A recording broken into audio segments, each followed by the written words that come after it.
I never thought much about my boss outside of work. He was always just Mr. Donovan, efficient, composed, and completely in control. But everything changed one late evening when I found myself alone with him in the dimly lit office, long after everyone else had gone home. "Lana, you don't have to stay late every night," he said, his voice softer than usual. I glanced up from my computer, feeling the warmth of his gaze. "I don't mind," I replied, offering a small smile. "I actually like the quiet." He nodded, leaning against the edge of his desk. The light from his lamp cast long shadows across his face, making him seem less like the commanding figure I knew and more, human.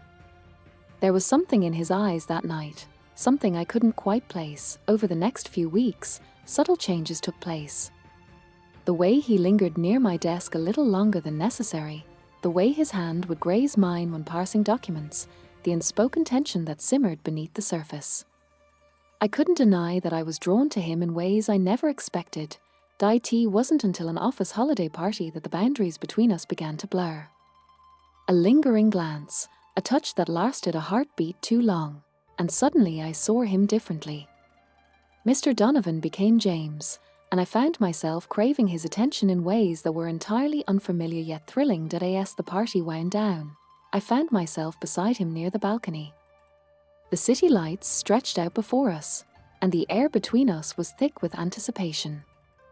"I never realized how beautiful the city looks from up here," I murmured. He turned to me, his expression thoughtful.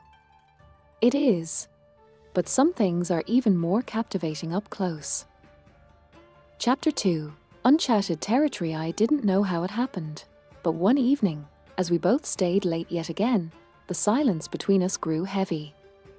I was filing reports when I felt him standing behind me, close enough that I could feel the heat radiating from his body. "Lana," he murmured, his voice low, hesitant. I turned to face him, my heart pounding in my chest. "Yes?" He studied me for a long moment, and I saw something flicker in his eyes, uncertainty, maybe even vulnerability. "I've been thinking, maybe we should talk. About us." I swallowed hard, my pulse racing. "Us?" He took a step closer, and suddenly the lines we'd carefully maintained no longer seemed so clear. "I know I'm your boss, and I don't want to make things uncomfortable for you, but I can't ignore how I feel anymore." I felt a mix of emotions swirl within me: excitement, fear, curiosity.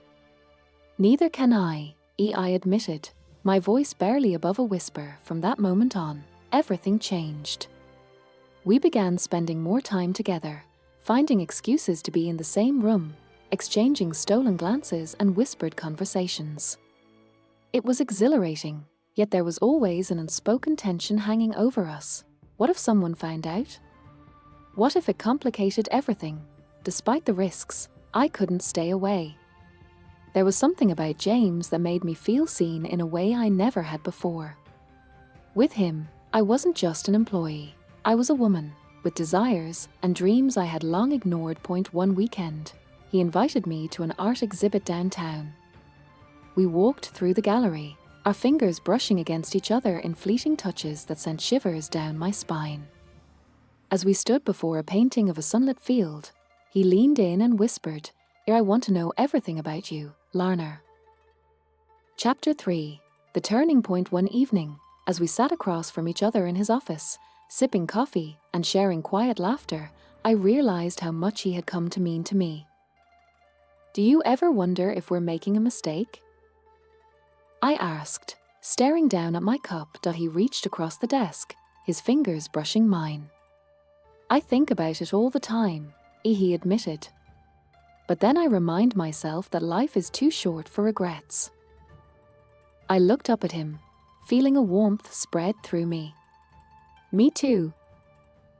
That night, as we left the office together, he walked me to my car, lingering as if he didn't want the evening to end.